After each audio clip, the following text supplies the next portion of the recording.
Bonjour Marc Lévy. Bonjour. Un suspense trépidant à travers le monde. C'est arrivé la nuit. C'est votre nouveau roman. C'est un roman qui nous plonge dans la réalité d'aujourd'hui. Je voudrais d'abord qu'on regarde quelques images comme ça, rien que pour l'ambiance. On se croirait dans une série, regardez.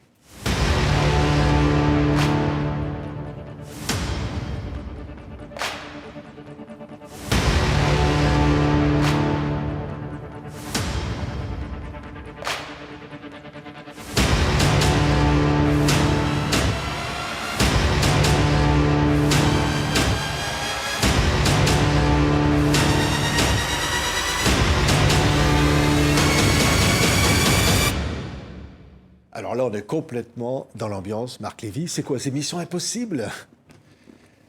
Écoutez, un de vos confrères m'a dit très gentiment que c'était quand Millennium rencontrait James Bond, ce que j'ai trouvé être vraiment un compliment qui m'a fait très plaisir. C'est un roman d'aventure, un roman d'espionnage moderne, c'est un roman d'aventure moderne, et puis c'est un roman qui est très ancré dans la réalité et qui raconte l'histoire de 9 hors-la-loi des temps modernes, hors-la-loi qui sont des Robins des Bois des temps modernes et qui s'attaquent à la grande criminalité en col blanc. Ce sont des lanceurs d'alerte qui des risquent... hackers, c'est carrément des gens qui vont sur Internet d'une manière incroyable. Hein. Ce sont des hackers de très haut niveau, mais qui ne correspondent pas du tout à la caricature, à l'image traditionnelle qu'on a du hacker quand on voit ça dans les séries, vous savez, avec la capuche et son écran. Ils ont tous dans la vie des activités professionnelles.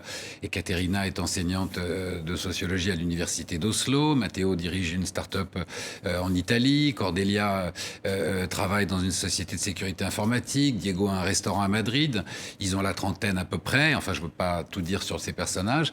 Ils sont... ce qui est extraordinaire dans l'histoire, c'est qu'ils se connaissent, ils travaillent ensemble depuis des années, ils font des coups ensemble depuis des années. Pour des raisons de sécurité, ils ne se sont jamais rencontrés jusqu'au moment où l'histoire commence, parce qu'ils vont être sur un hack qui va justifier que leur travail se regroupe.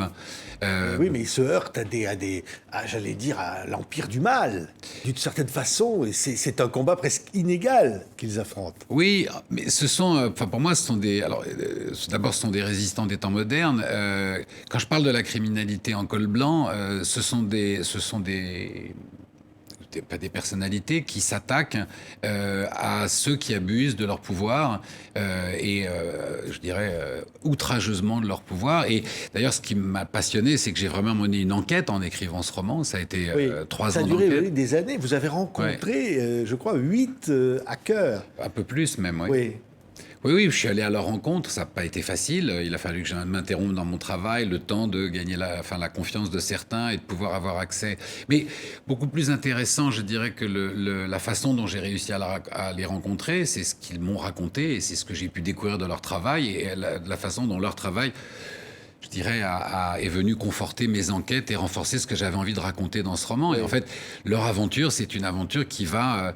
ils ont décidé, non seulement, je dirais, non pas de prendre les armes, mais de prendre les claviers, pour dénoncer et confronter la grande criminalité de nos jours, la corruption. Oui, criminalité en col blanc, d'ailleurs. La criminalité en col blanc, mais aussi, bien sûr, la corruption de ceux qui détiennent le pouvoir. Et puis, ce faisant, ils se rendent compte qu'il y a quand même un certain nombre de faits et de méfaits extrêmement importants et graves. Alors, la manipulation des élections en Angleterre par le prisme des réseaux sociaux et l'intervention d'un grand milliardaire anglais qui a injecté des millions de livres sterling dans les réseaux sociaux pour diffuser des fausses informations, pour manipuler les élections.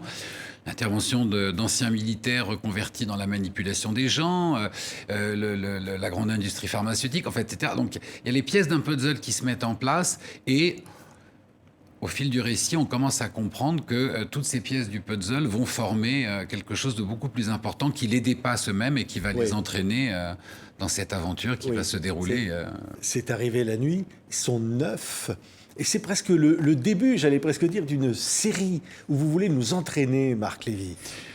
Alors, en fait, pour tout vous dire, en racontant cette enquête, moi, ça m'a passionné. J'ai été pris vraiment... j'écrivais ça avec une passion. J'arrivais plus à m'arrêter. Et je me suis aperçu comme eux, j'ai été entraîné dans une enquête que qui n'était pas possible de dénouer en un seul tome. Donc oui, il y en aura un deuxième qui arrivera bientôt et qui poursuit l'histoire. Oui. Bien sûr, parce que l'histoire va crescendo. Et elle, je le disais, ça se passe à travers le monde, Tel Aviv, dans les grandes capitales. Et ce qui est incroyable avec Internet, c'est qu'au fond, on embrasse le monde comme ça. Ces chevaliers des temps modernes se retrouvent confrontés à ce qu'il y a de pire. Et parce que il faut dire aussi que la grande criminalité aujourd'hui, elle s'est internationalisée et elle aussi profite de la digitalisation du monde pour agir et pour. Donc évidemment, ils sont eux-mêmes amenés à intervenir en plein d'endroits. Et puis, comme je vous le disais, quand le roman commence, s'ils travaillent ensemble depuis des années, parce qu'ils ont fait des coups à 2, parfois à 3, mais jamais tous ensemble, ils habitent chacun dans des villes et dans des lieux différents. Et là, l'importance de la mission qui va leur être confiée va justifier le fait qu'ils sortent de derrière leurs écrans pour aller sur le terrain, ce qui est pour eux une nouveauté. C'est le côté mission impossible. Là. Absolument. Cette mission, si vous l'acceptez, on ira que vous en ayez jamais été détenteur. Oui, avec une différence, c'est que les missions impossibles auxquelles ils sont confrontés sont toutes ancrées dans la réalité. C'est-à-dire que tout ce que je raconte dans le roman est ancré dans une réalité. C'est-à-dire que tous les crimes qu'ils racontent, qu'ils dénoncent, qu'ils exposent, sont vrais. Oui, oui. Vous vivez aux États-Unis, Marc Lévy aujourd'hui, New York.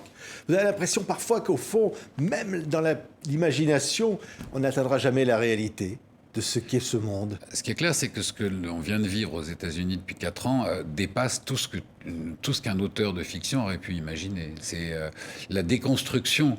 Mais d'ailleurs, c'est très en phase avec ce que raconte le roman. La déconstruction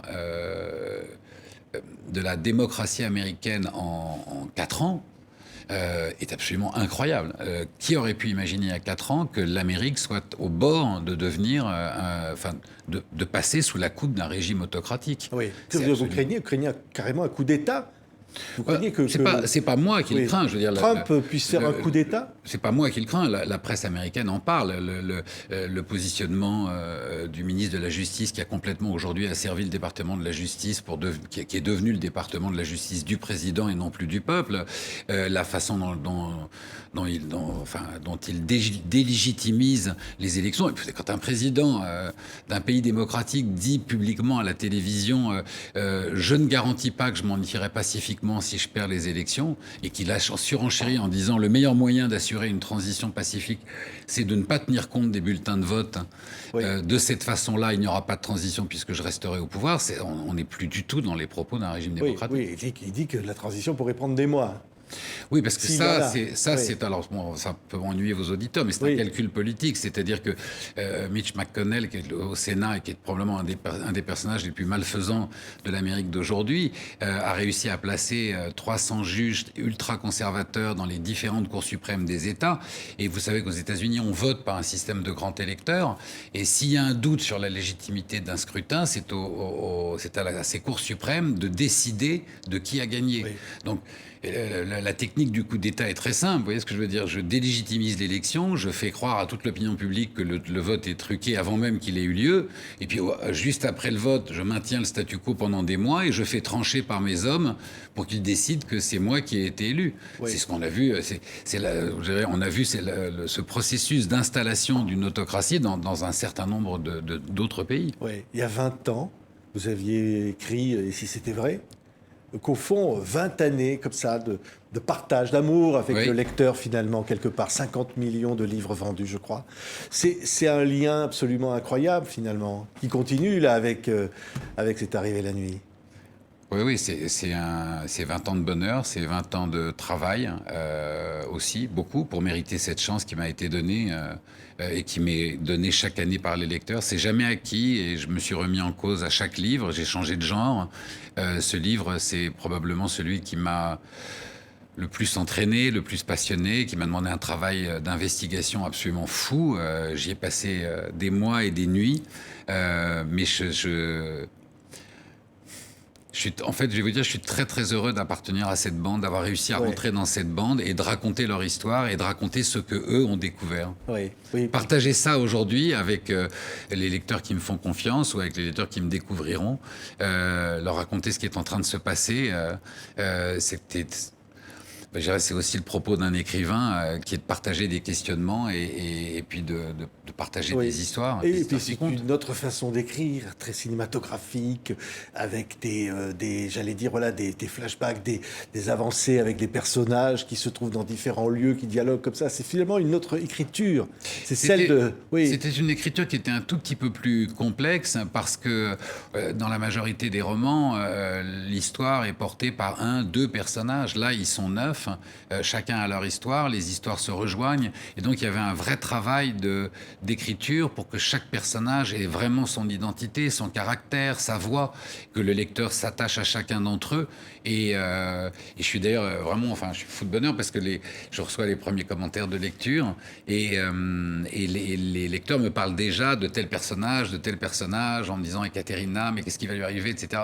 Et ça, c'est la plus grande joie, je dirais, pour un écrivain, c'est vraiment très gratifiant. Merci. Merci Marc Lévy. Voilà, il s'adresse au public. Non, mais je m'adresse aux lecteurs qui m'ont écrit. Les lecteurs, quelle merveille. C'est un super bouquin. Merci Marc Lévy. Vous allez les adorer, vous allez les aimer. Ces 9 personnages. C'est Arrivé la nuit, le nouveau roman événement de Marc Lévy. Merci Marc. Merci à vous.